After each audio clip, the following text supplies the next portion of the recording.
رمضان كريم رمضان كريم مبارك عليكم الشهر. فطرہ ادا کرنے میں عمومی غلطیاں. دیکھیں، سب سے پہلے تو میں ایک مسئلہ آپ کی خدمت میں عرض کروں فطرے کے حوالے سے، کیونکہ میرا خیال ہے میری آج آخری کلاس ہے، فطرے کی بات نہیں ہو پائے گی، تو یہیں پر رک کر اب فطرے کا سوال آئے تو دو تین چیزیں آپ کی خدمت میں عرض کر دوں. ایک تو یہ کہ ماہ مبارک رمضان گزر رہا ہے. آپ ابھی ماہ مبارک رمضان میں جو میرے ذہن میں تینوں مراجع کے نزدیک خوئی خمینی سیستانی، آپ ابھی فطرے ہی کی نیت سے فطرہ نکال کر آپ کسی فقیر کو دے سکتے ہیں. فطرہ نکالنے کے لیے ضروری نہیں ہے کہ آپ چاند رات کا انتظار کریں. آپ ابھی بھی رمضان میں بھی فطرہ نکالا جا سکتا ہے. اور آپ مثلا بہت سے لوگ یہ کہتے ہیں یار ہم چاند رات کو فطرہ نکالیں، عید والے دن پہنچائیں تو ان کے بچوں کے لیے مثلا کسی کو عید کے کپڑے لینے ہیں، عید کی شاپنگ کرنی ہے، تو ان کو بلاخر اتنا پیسے تو ملنا چاہیے نا. تو ٹھیک ہے، آپ رمضان میں نکال کے دے دیں. جن فیملیز کو آپ دینا چاہتے ہیں آپ اپنا فطرہ ابھی رمضان میں نکالیں، اور رمضان میں نکالنے کے بعد ان کو ابھی سے دے دیں، تاکہ وہ ابھی سے ہی عید کی تیاری کرنا چاہیں تو کر لیں. تو پہلا مسئلہ تو یہ ہے. اب یہاں پر ایک سوال پیدا ہوتا ہے کہ یہ جو ہم بچپن سے سنتے ہیں کہ جی پہلے قرضے کی نیت سے دیں، اور وہ اس صورت میں کہ اگر آپ رمضان سے پہلے فطرہ دینا جائیں. آپ رمضان سے پہلے اگر کسی کو فطرہ دینا چاہیں تو رمضان سے پہلے فطرہ نہیں دے سکتے. اس میں پھر یہ فقہا فرماتے ہیں کہ آپ قرضے کی نیت سے دے دیں، جب شب عید آئے تو اسی قرضے کو آپ فطرے کے طور پر قرار دیتے ہوئے ان کو فطرے میں حساب کر لیں. تو یہ بھی ہو سکتا ہے کہ اگر آپ رمضان سے پہلے دینا چاہیں. بعض اوقات ہوتا ہے کوئی خاص افراد ہوتے ہیں، یہ مثلا 2-3 4 مہینے بعد چکر لگاتا ہے، اب اتفاق سے رمضان سے پہلے آ گیا. آپ نے کہا ابھی آیا تو یہ آئے گا مثلا 2 مہینے بعد 3 مہینے بعد، اور اسی کو آپ دینا چاہ رہے ہیں، تو آپ اس کو قرضے کے طور پہ دے دیں، اور بعد میں اس کو شب عید اس کو آپ فطرے کے طور پر حساب کر لیں. تو سانپ بھی مر گیا اور لاٹھی بھی نہیں ٹوٹی آپ کی، دونوں کام ہو گئے آپ کے. درست؟ یہ ہو گیا آپ کا. البتہ کوئی رمضان کے دوران بھی یہ کرنا چاہے تو کر سکتا ہے، منع نہیں ہے کوئی.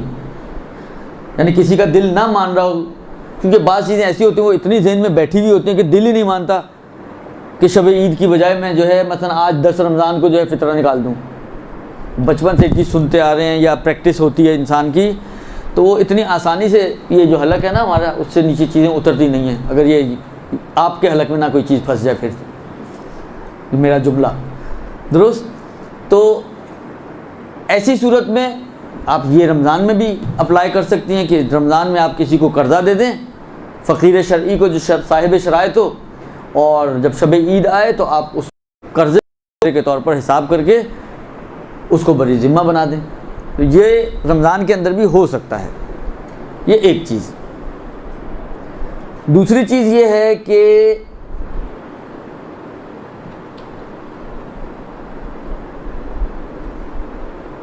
فطرے میں اگر انسان نے فطرہ نکال کے رکھ دیا، مثلا آپ نے ایک فطرہ نکال کے رکھ دیا، تو انسان کو یہ پتہ ہونا چاہیے. یہ بہت بعض اوقات غلطی کرتے ہیں لوگ کہ مثلا لمسم اماؤنٹ نکال کے رکھ دیتے ہیں، ان کو پتہ ہی نہیں ہوتا کہ کس چیز کی قیمت نکال رہے ہیں. یہ غلط ہے. اگر کوئی زیادہ دینا چاہتا ہے اس کا طریقہ میں آپ کو بتا دیتا ہوں. آپ پہلے طے کریں کہ آپ کس چیز کی قیمت نکال رہے ہیں. آغا سیستانی کے اعتبار سے غالب غذا، جو آپ کے معاشرے کی غالب غذا ہے، اس میں سے کوئی بھی چیز آپ فطرے کے طور پر 3 کلو پر ہیڈ دے سکتی ہیں. چاول، آٹا. اچھا، کھجور ہمارے معاشرے کی غالب غذا ہو یہ مشکل ہے، اس لیے اس کو فعلاً چھوڑ دیں. آپ آغا سیستانی والے کھجور کے فطرے پر اکتفا نہ کریں. اگرچہ میں نے کہا نا کہ بعض مراجع نے یہ لکھا کہ کھجور بہتر ہے سب سے، لیکن وہ شاید یا تو اپنے معاشرے اور ماحول کو مد نظر رکھتے ہوئے، یا بعض لوگ ایکسیپشنلی کھجور کو مانتے ہوں گے تو اس وجہ سے. لیکن آغا سیستانی نے ایسی کوئی بات نہیں کی ہے. لہذا غالب غذا جو معاشرے کی ہے اس کے حساب سے آپ نکالیں. گوشت کھایا جاتا ہے، گوشت کا دے سکتے ہیں آپ. اگر کسی کو زیادہ دینے کا شوق ہو رہا ہے کہ سامنے، کیونکہ دیکھیں بالآخر یہ جاتا فقراء کے پاس ہے. ہم لوگ اس میں اتنی کنجوسی سے کام لیتے ہیں، یقین مانیں ہماری کوشش یہ ہوتی ہے کہ سب سے کم والی چیز کو لیں، آٹا، اور آٹے میں بھی اگر فرض کریں، مثال دے رہا ہوں، ریٹ اگر 38 روپے، تو ہم یہ بھی نہیں کہتے کہ چلو راؤنڈ کر کے 40 روپے کر دیں اور 120 روپے نکال دیں، ہم 38 کے حساب سے نکالتے ہیں۔ ویسے کیلکولیشن کے حساب سے ہونا یہی چاہیے، لیکن بالآخر آپ دیکھیں، آپ نے یہ پیسہ چاہے آپ مشتری یا اس کے وکیل کو بھی پہنچا رہی ہیں، تو بالآخر اس کے پاس سے جانا تو فقراء کے ہاتھ میں نا۔ اچھا، فطرے کی اماؤنٹ ایسی اماؤنٹ ہوتی ہے کہ اس کو چینج کرنے کی اجازت نہیں ہوتی۔ اب آپ چلر کے ساتھ 125 روپے 8 آنے بنے، جب 8 آنے ہوا کرتے تھے تو آپ نے ایک 8 آنے کا سکہ بھی ڈال دیا۔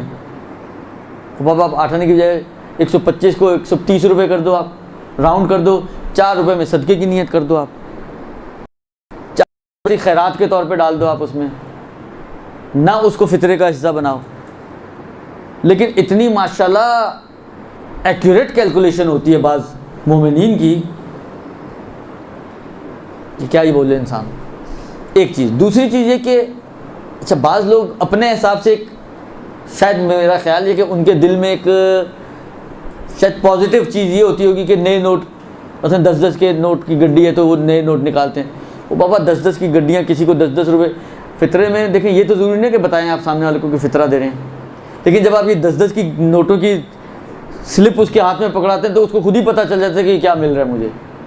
تو کوشش کریں کہ یہ جو دیکھیں، یہ غلطیاں ایسی غلطیاں نہیں کہ جو فقہی غلطیاں ہوں، یہ اخلاقی غلطیاں ہیں۔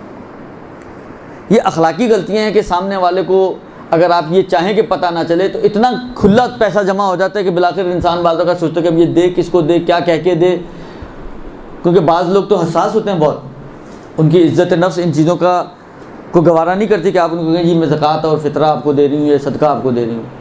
اور اچھی چیز ہے یہ، عزت نفس کا خیال رکھنا یہ بہت اچھی چیز ہے۔ جب وہ اپنے عزت نفس کو مجروح کرنے کے لیے تیار نہیں تو آپ کو بھی حق نہیں ہے کہ آپ اس کی عزت نفس کو مجروح کریں، درست؟ لہذا کوشش کریں کہ ان کو اس انداز سے دیں کہ پہنچانے کے لیے جس کو بھی پہنچایا جائے اس کے اعتبار سے تھوڑا آسان ہو جائے۔ آپ خود بھی اگر دے رہی ہیں تو آپ کو بھی بعد میں شرمندگی نہ ہو کہ یار سامنے والا سوچ رہا ہوگا کہ مجھے اٹھا کے پتہ نہیں کیا دے دیا انہوں نے۔ تو اس کو آپ راؤنڈ کر سکتی ہیں، بڑے نوٹ بنا سکتی ہیں۔ حالانکہ میں نے کہا نا کہ جانا تو فقیر ہی کی جیب میں نا، حالانکہ 2 پیسے زیادہ چل جائیں، اس 2 پیسے پہ آپ صدقے کی نیت کر سکتی ہیں، اس 2 پیسے پہ آپ انفاق راہ خدا کی نیت کر سکتی ہیں، خیرات کی نیت کر سکتی ہیں، کوئی اور نیت جو اضافی اماؤنٹ ہے آپ اپنی کیلکولیشن وہی رکھیں کہ جی فطرہ مثلا 125 روپے اور 8 نہیں ہے، مگر یہ جو 4.5 روپے جو میں نے ایکسٹرا ڈالے ہیں اس کے اندر وہ صدقہ ہے، کوئی حرج نہیں ہے اس کے اندر۔ کم سے کم لفافہ کھٹ تو نہیں کرے گا وہ جو اس کے اندر چلر ڈلا ہوا ہوتا ہے۔ اب وہ یہ میں نے کہا نا کہ یہ چیزیں ایسی ہیں کہ ان کو پہنچانا مشکل کام ہوتا ہے اور سنبھالنا بھی مشکل کام ہوتا ہے، لہذا کوشش کریں کہ اس کو تھوڑے بہتر انداز سے ادا کریں۔ شب عید اس کی نیت کی جاتی ہے۔ شب عید سے لے کر جن لوگوں نے عید کی نماز پڑھنی ہے ان کے عید کی نماز سے پہلے تک، اور جو عید کی نماز نہیں ہے کیونکہ مستحب ہے چھوڑ سکتے ہیں، تو وہ ظہر تک اس کی نیت کر کے اس کو نکال دیں۔ البتہ ظہر کے بعد اگر کوئی نکالنا چاہے تو بھی انہوں نے احتیاط یہی کہی ہے کہ احتیاط یہی ہے کہ ظہر کے بعد بھی نکالے، اور دیتے وقت دوبارہ سے نیت کریں۔ اگر ڈیلے کر کے دے رہے ہیں تو دیتے وقت دوبارہ سے نیت کریں اور نیت کر کے اس کو ادا کریں۔ کوئی معقول چاہے عرفی عذر ہو اگر آپ کے پاس ہے تو آپ اس کو نکال کر ڈیلے کر سکتے ہیں۔ معقول عذر میں یہ ہو سکتا ہے کہ مثلا فرض کریں آج آپ نے نکالا ہے، 2 دن بعد کوئی آنے والا ہے جس کو آپ دینا چاہتے ہیں، ایک معقول عذر ہے تو آپ 2 دن اس کو روک سکتی ہیں۔ لیکن اگر آپ کے پاس کوئی معقول عذر نہیں ہے تو فوری طور پر یا پہنچا دیں، یا یہ کہ مشتری یا اس کے کسی وکیل کے ہاتھ میں آپ جا کے دے دیں تاکہ آپ بری ذمہ ہو جائیں۔ ایک دفعہ جب آپ نے فطرے کی اماؤنٹ نکال دی، اب آپ اس کو چینج نہیں کر سکتی۔ یہ ایک غلطی بہت ہوتی ہے، آپ نے کھلے نکالے، بعد میں آپ کو کھلوں کی ضرورت پڑی، آپ نے وہاں پہ بندہ نوٹ رکھ دیا، کھلے اٹھا لیے، نہیں اٹھا سکتی آپ نے وہاں بندے رکھے، آپ کے ہاتھ میں کھلا تھا، آپ نے کہا چلو بندے میں لے لیتی ہوں، کھلا وہاں رکھ دیا، بندے نوٹ اٹھا لیے، یہ نہیں ہو سکتا۔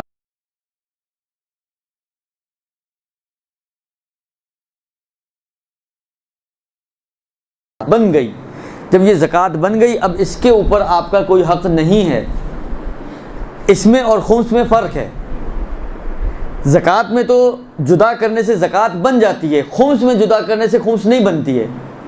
لہذا آپ نے خمس کی نیت سے پیسے نکال کے الگ کر دیے، ابھی بھی آپ کا مال ہے. یعنی اگر یہ آج تلف ہو جائے اور ضائع ہو جائے تو امام کا نقصان نہیں ہوا، یہ ابھی بھی آپ ہی کا نقصان ہوا.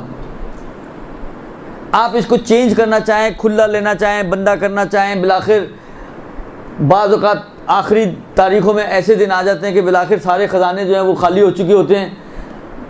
اب بالآخر کوئی ایسا مجبوری والا خرچہ پڑ گیا، کوئی ڈاکٹر کا، کوئی میڈیکل کا، کوئی کھانے کا، کوئی پینے کا، نہیں آپ کے پاس پیسے، آپ اسے اٹھا سکتی ہیں، ابھی بھی اٹھا سکتی ہیں، اس لیے کہ ابھی بھی آپ کا مال ہے.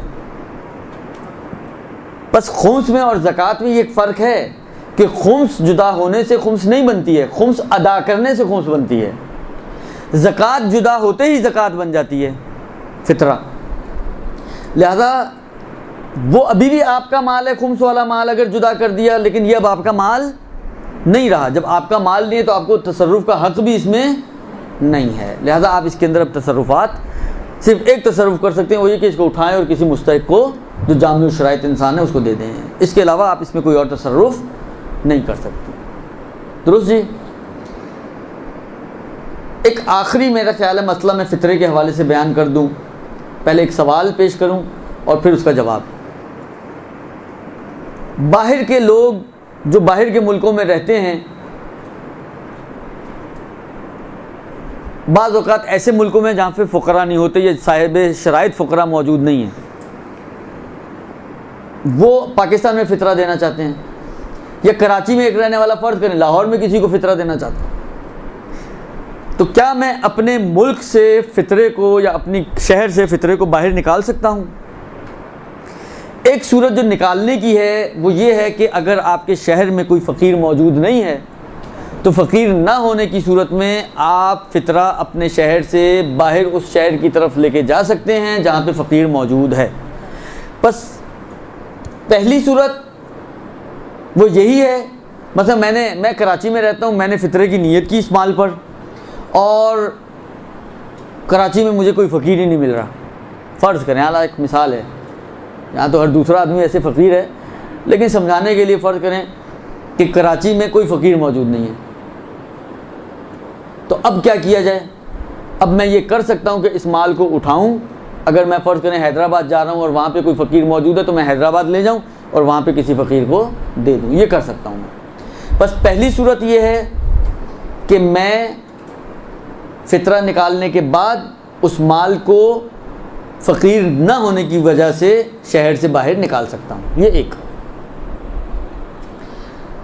دوسری صورت جو بن سکتی ہے وہ یہ بن سکتی ہے، اب جو دو باب کی صورتیں جو آ رہی ہیں تھوڑی ٹیکنیکل صورتیں ہیں، اس میں تھوڑا سا توجہ آپ کی درکار ہے زیادہ. درست. مثلا فرض کریں میں کراچی میں ہوں، کراچی میں فقیر بھی موجود ہے، اس کے باوجود میں چاہتا ہوں کہ لاہور میں مثلا فرض کریں میرا کوئی رشتہ دار ہے، عزیز ہے، کوئی بہت ہی زیادہ دوست ہے، ضرورت مند ہے، میں اس کو دینا چاہتا ہوں. مثلا اس کی بیٹی کی شادی ہے یا کوئی خاص مثلا میڈیکل کا کوئی بڑا خرچہ اس کی گردن پہ آیا ہوا ہے، وہ بہت پریشان ہے، تو میں اس کو دینا چاہ رہا ہوں. ان کے کراچی میں فقیر موجود ہیں. تو پہلے مسئلے سے یہ بات تو کلیئر ہے کہ اگر آپ کے اپنے شہر میں فقیر موجود ہے تو آپ کو حق نہیں ہے کہ آپ اس مال کو جو زکوٰۃ کا مال ہے، آپ جو فطرہ ہے، آپ کراچی سے باہر لے جائیں. حق تو نہیں ہے، لیکن دل میرا چاہ رہا ہے کہ میں اسی کو دوں لاہور میں. اب کروں تو کیا کروں؟ کوئی شریعت نے اس کی راہ نکالی ہے؟ اعلیٰ مجتہد کے وکیل سے پوچھنے کے علاوہ والی راہ میں نہیں پوچھنا چاہتا. پوچھے بغیر کچھ کر سکتا ہوں میں؟ دو راستے ہیں یہاں پر کہ آپ پوچھے بغیر یہ کام کر سکتے ہیں. ایک راستہ یہ ہے کہ اگر آپ کا کچھ مال جو فطرے کے برابر ہو، کم سے کم اتنا مال آپ کا لاہور میں پڑا ہوا ہو کسی مثلا آپ کے جان پہچان والے کے پاس، تو آپ اس کو بولیں کہ تم میرے مال کو لو، اس پہ میری طرف سے فطرے کی نیت کرو اور خاموشی سے جا کے یہ فلاں صاحب کو پہنچا دو. ایک طریقہ یہ ہو سکتا ہے. اب ہم تھوڑی سی اچھی مثالوں پر آئیں. کراچی میں ان مثالوں کو، حالانکہ یہ اچھی اس لیے بن سکتی ہے کہ کراچی میں فقیر ہیں اور اس کے باوجود ہم دے رہے ہیں. مثلا یہ مسئلے زیادہ پیش آتے ہیں، یہ کراچی لاہور کی نسبت اتنے پیش نہیں آتے جتنے باہر کے ملک والوں کے لیے پیش آتے ہیں، وہاں پہ فقیر ہوتے نہیں ہیں۔ تو ایک صورت تو ان کے پاس بھی ہے کہ فطرہ نکالیں، اور جب البتہ وہ اتنا ڈیلے کرنے کا بھی مسئلہ آتا ہے کہ مثلا انہوں نے ابھی سال بعد آنا ہے تو سال تک وہ فطرے کو روک کے رکھیں، یہ بھی ایک مشکل مسئلہ ہے۔ لہذا ان کے لیے ریکمینڈڈ طریقہ یہی ہے۔ عام طور پر یہ ہوتا ہے کہ مثلا فرض کریں کوئی بیٹا گیا ہوا ہے مثلا سعودیہ میں کما رہا ہے، اس کے کچھ نہ کچھ پیسے اکاؤنٹ تو یہاں پہ بھی چل ہی رہا ہوتا ہے، تو وہ اپنی فیملی کا اگر فطرہ نکالنا چاہ رہے ہیں تو یہاں پر اپنے بھائی کو، اپنے والد کو، جس کے ہاتھ میں بھی اس کا اکاؤنٹ چل رہا ہے، اس کو بولو کہ بھائی میرے مال میں سے اتنے پیسے نکالو اور اس پہ میری طرف سے، میرے بہاف پر آپ میرے وکیل بن جاؤ اور میری وکالت میں اس پر میری طرف سے فطرے کی نیت کرو، اور یہ جہاں اپنے پیسے دو وہ یہ بھی پہنچا دینا۔ یہ بغیر کسی، یعنی یہ وہ والی صورت ہے کہ سانپ بھی مر جائے اور لاٹھی بھی نہ ٹوٹے، یا فقیر ہونے کے باوجود بھی وہ یہ کام کرنا چاہے تو یہ کر سکتا ہے۔ اس کام کے لیے ضروری نہیں ہے کہ فقیر نہ ہو تبھی یہ کام ہو سکتا ہے، فقیر ہو یا نہ ہو دونوں صورتوں میں یہ کام ہو سکتا ہے کہ آپ کسی اور کو اگر دینا چاہیں تو وہاں اپنے کسی کو وکیل بنائیں کہ وہ آپ کے مال سے، اگر آپ کا مال موجود ہے، اچھا اگر آپ کا مال نہ ہو تو کیا کرے وہ؟ پھر آپ اس کو 2 وکالتیں دیں، ڈبل وکالت۔ آپ اس کو وکیل بنائیں کہ آپ کے بہاف پر کسی سے بھی قرضہ لے لے، چاہے اپنے آپ سے قرضہ لے لے، قرض لینے میں وکیل، اور دوسری وکالت بعنوان فطرہ اس کو ادا کرنے میں وکیل۔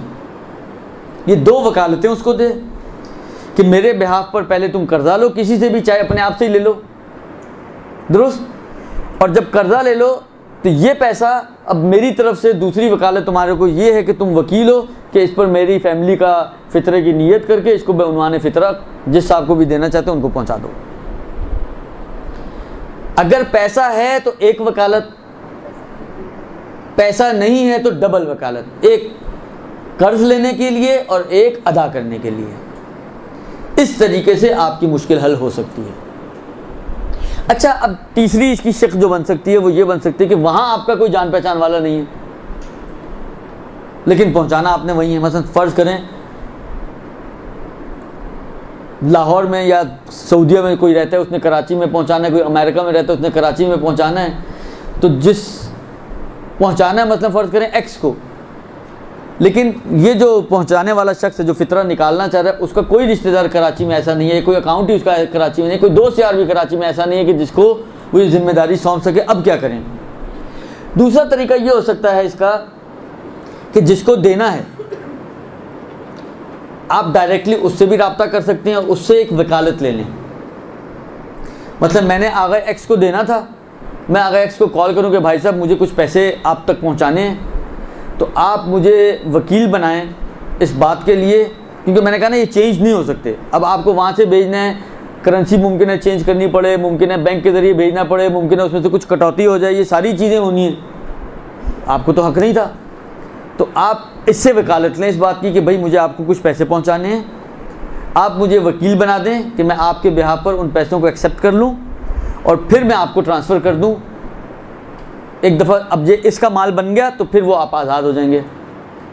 وہ اگر آپ ہی کو وکیل بنا دے تو آپ یہ کر سکتے ہیں کہ اپنے ایک ہاتھ میں پیسے لیں اپنے فطرے کے، اور جس کی وکالت آپ کے پاس ہے میں اس کی وکالت میں قبول کرتا ہوں، اس کے بعد یہ پیسے ہو گئے اس صاحب کے، اور اب یہ فری ہو گیا۔ اب اس سے جو آپ نے اجازتیں لینی ہیں چینج کرنے کی، ٹرانسفر کرنے کی، ٹرانسفر میں کٹوتی کی، یہ ساری آپ اس سے اجازتیں لے لیں، اس کے بعد آپ یہ پیسے اس کو آرام سے ٹرانسفر کر سکتے ہیں۔ یہ 2 طریقے ہمارے پاس ایسے ہیں کہ جو فطرہ کسی اور جگہ منتقل کرنا چاہیں تو اس کو منتقل کرنے کے طریقے ہیں۔ یہ تو بہت سارے سوالات آ گئے۔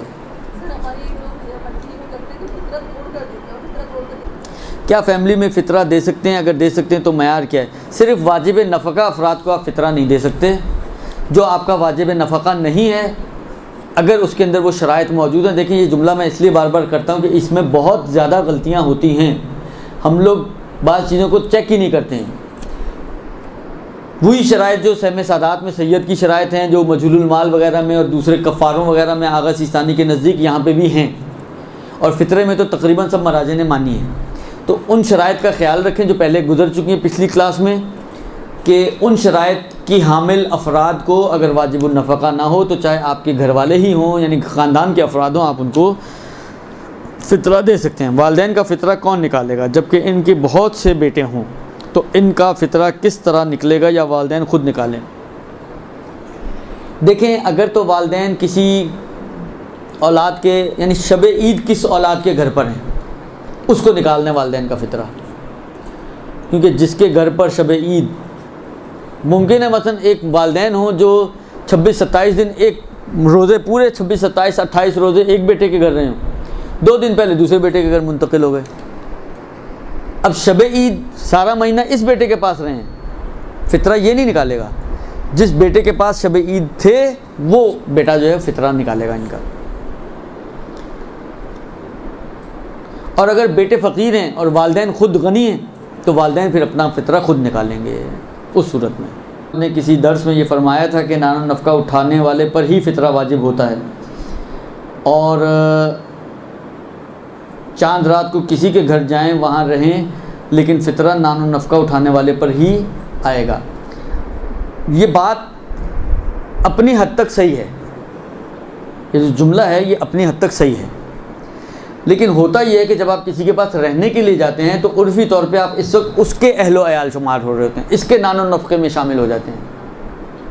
تو کیونکہ آپ اس کے نان و نفقے میں شامل ہو جاتے ہیں لہذا اس کی گردن پہ آپ کا فطرہ ہے۔ قانون یہی ہے، لیکن میں نے کہا نا سمجھنے میں شاید مجھے لگتا ہے کچھ یہاں پہ مس انڈرسٹینڈنگ ہوئی ہے، اور وہ یہی ہے کہ ایسا نہیں ہے کہ آپ رہیں کہیں پہ بھی تو نان و نفقہ کسی اور کے اوپر چل رہا ہے، نہیں، جہاں پہ آپ رہ رہے ہوتے ہیں عرفی طور پر آپ اس کے گھر والوں کا حصہ کاؤنٹ ہوتے ہیں۔ اتنا اسی لیے یہ مسئلہ آتا ہے کہ اگر کوئی شخص چاند رات صرف افطار کے لیے جائے، افطار کر کے اٹھ کے آ جائے، اس کا فطرہ اس میزبان پر واجب نہیں ہے۔ کیوں؟ اس لیے کہ اتنے سے کھانا کھانے سے صرف یہ اس کے گھر والوں کی طرح ٹریٹ نہیں ہوتا، گھر والوں کی طرح اس وقت ٹریٹ ہوتا ہے جب یہ اس کے پاس رہنے کے لیے جائے۔ کوئی چاند رات یا ایک دن پہلے 2-4 دن رکنے کے لیے، جیسے عام طور پہ بچیاں ہوتی ہیں میکے چلی گئیں، عید منانے کے لیے جانا ہے، 2 دن پہلے چلی گئی میکے، تو اب یہ 2 دن پہلے میکے آنے کی وجہ سے اپنے والد کے گھر والوں کا حصہ کاؤنٹ ہو رہی ہیں۔ کیونکہ والد کے گھر والوں کا حصہ کاؤنٹ ہو رہی ہیں اس لیے ان کا فطرہ والد کی گردن پر آئے گا، ان کے نفقہ شوہر پہ واجب ہے، لیکن اس کے باوجود فطرہ باپ پر واجب ہو جائے گا اگر باپ ہے یا جو بھی بہرحال اس گھر کا کرتا دھرتا ہے، سربراہ ہے۔ تو اصل بات یہی ہے، اور اگر آپ کتابیں اٹھا کے دیکھیں تو اس میں یہ جملہ بھی ہے کہ نانخور شمار ہو اس کا۔ تو نانخور شمار ہونا یہ فرق کر رہا ہے، یہ 27 دن ایک بیٹے کے پاس رہنے کے بعد آخری 3-4 دن اگر دوسرے بیٹے کے پاس رہ رہی ہے تو اب اس وقت میں یہ اس کی نانخور شمار ہو رہی ہیں، نہ اس کی نانخور جس کے پاس 27 دن کھایا ہے۔ اس کی نانخور تھیں، ہیں نہیں، ہیں اس کی، جب اس کی ہیں تو فطرہ اس کے اوپر واجب ہوگا۔ ہاں، فطرہ توڑنے کا مسئلہ، اس میں اب جو مجھے یاد پڑ رہا ہے، آغا خوئی کی احتیاط واجب ہے کہ فطرہ نہ توڑا جائے۔ آغا سیستانی احتیاط مستحب کے ظاہراً قائل ہیں، جو میرے ذہن میں اس وقت ہے۔ اب دیکھیں اگر یہ جلدی میں یہ مسئلہ مجھے مل جائے۔ ویسے تو تقریباً کم و بیش جو فطرے کے حوالے سے اہم مسئلے تھے جو آپ کو پیش آنے والے تھے وہ میں نے آپ کی خدمت میں عرض کر دیے۔ زکوٰۃ فطرہ، اچھا 2 چیزیں اس میں مجھے اب نظر آ گئیں، وہ بھی میں عرض کر دوں۔ ایک تو یہ کہ مثلا فرض کریں میں مہمان بن کے گیا کسی کے پاس، رات میں نے کہیں اور گزاری، تو میرا فطرہ کس پہ واجب ہو گیا؟ اس میزبان پر۔ اللہ اس نے کہا ہم کھانا بھی کھلائیں اور فطرہ بھی دیں، ہم نہیں دیتے ان کا فطرہ، خود دیں اپنا فطرہ، ہم کیوں دیں؟ اس نے میرا فطرہ نہیں نکالا، تو آیا اس کے نہ نکالنے کی صورت میں اب میرے اوپر واجب ہوگا یا نہیں ہوگا؟ تو آغا خوئی کی جو تعبیرات ہیں اس سے ایسا سمجھ میں آ رہا ہے کہ آغا خوئی یہ کہتے ہیں کہ اگر تو کسی عذر کی وجہ سے اس نے نہیں نکالا، مثلا بھول گیا تھا کہ ان کا بھی نکالنا چاہیے مجھے، تو احتیاط واجب یہ کہ میں اپنا خود نکالوں۔ لیکن اگر ہٹ درمی کرتے ہوئے نہیں نکال رہا تو ان سے ایسا سمجھ میں آ رہا ہے کہ پھر میرے پر بھی میرا تو ویسے ہی ساقط ہو گیا، ان کی گردن پہ چلا گیا، اس نے نہیں نکالا تو وہ گنہگار ہوگا، میرا اپنے اوپر واجب نہیں ہوگا۔ لیکن آغا سیستانی فرماتے ہیں کہ اگر وہ نہیں نکال رہا اور میرے اندر شرائط موجود ہیں، بالغ ہوں، آزاد ہوں، غنی ہوں، تو پھر میرے اوپر اپنا فطرہ واجب ہو جائے گا، مجھے خود نکالنا پڑے گا۔ یہ ایک مطلب۔ دوسرا، جو مسئلہ جو ہے وہ یہ کہ بعض اوقات یہ ہوتا ہے گھر میں مثلا آپ کے گھر میں مزدور لگے ہوئے ہیں، سارا دن آپ کے گھر میں کام کرتے ہیں، ہو سکتا ہے افطار بھی وہیں بیٹھ کے کرتے ہوں یا آپ ہی ان کو افطار کرا رہی ہوں، حالانکہ ان کا فطرہ بھی ہمارے اوپر واجب ہو جائے گا۔ یہ فرماتے ہیں کہ جس کو آپ نے اجرت پہ کام کے لیے رکھا ہوا ہے، جیسے یہی مزدور وغیرہ یا بڑھئی وغیرہ یا خادم، مثلا ماسی آتی ہے، روز آتی ہے آپ کے گھر، درست، اگر ان کے اخراجات ان کی اپنی گردن پر ہیں، یعنی آپ ان کے سارے خرچے آپ کی گردن پر نہیں ہیں، آپ تو صرف اجرت دیتے ان کو، باقی خرچے وہ خود ہی کرتے ہیں، اور یہ ساتھ ساتھ آپ کے گھر والوں کا حصہ بھی شمار نہیں ہوتے۔ بعض اوقات ہوتے ہیں ایسا پڑاؤ ڈالا ہے کہ انہوں نے کہا، آپ نے بھی کہا کام کیا، آپ کو جلدی، آپ نے کہا یار ایک ہفتہ یہیں رک جاؤ اور یہیں پہ کام کرو، سارا دن رات لگے رہو۔ تو ابھی ایک ہفتہ ایسا ہے کہ یہ ایک ہفتہ اصل اس انداز سے ہے کہ عرفی طور پہ یہ اس کے گھر والوں کا حصہ شمار ہو رہے ہیں، تب تو اس پہ واجب ہو جائے گا، لیکن اگر یہ اس کے گھر والے بھی شمار نہیں ہو رہے، ایک، اور اس کے اخراجات بھی سارے اس کی گردن پر نہیں ہیں، دو، تو فرماتے ہیں کہ پھر ان کا فطرہ اس کی گردن پہ واجب نہیں ہوگا۔ اب اس میں یہ مسئلہ موجود نہیں ہے کہ توڑنے کا، اب جو مجھے یاد ہے میں بھی یاد والے سے آپ کو بتا سکتا ہوں کہ آغا خوئی منع کرتے تھے، آغا سیستانی کا اتنا مسئلہ نہیں ہے، توڑا جا سکتا ہے، احتیاط مستوزارن کے نہ توڑا جائے، لیکن بہرحال احتیاط اسی کے مطابق ہے کہ کم سے کم ایک آدمی کا فطرہ آپ ایک ہی آدمی کو دیں، یا ایک فیملی کا فطرہ ایک آدمی کو دیں، توڑے نہ فطرے کو، مثلا 700 روپے بنے، آپ 350 ایک کو دے دیں، 350 ایک کو دے دیں، یہ کام نہ کریں، بیچ میں فطرے کی اماؤنٹ ٹوٹے نہ، اس انداز سے فطرے کو ادا کریں۔